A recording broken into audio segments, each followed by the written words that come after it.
ജാമിഉൽ അസ്ഹർ. ഈ പേര് കേൾക്കാത്തവർ അതിവിരളം. 1000 വർഷത്തിലേറെ വൈജ്ഞാനിക ചരിത്രം തീർത്ത ലോകത്തെ അപൂർവ ജാമിയകളിലൊന്ന്.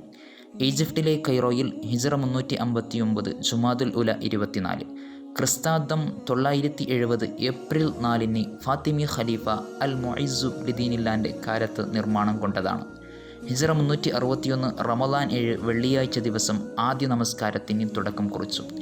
ലോകപ്രസിദ്ധരായ പണ്ഡിതന്മാർ ഇബ്നു ഖൽദൂൻ, ഇമാം ഇബ്നു ഹജർ അൽ അസ്ഖലാനി, ഇമാം സഖാവി റഹ്മത്തുള്ളാഹിന്റെ പോലെയുള്ള വിജ്ഞാന കേസരികൾ ദർസ് നടത്തിയ ജ്ഞാനസൗധം.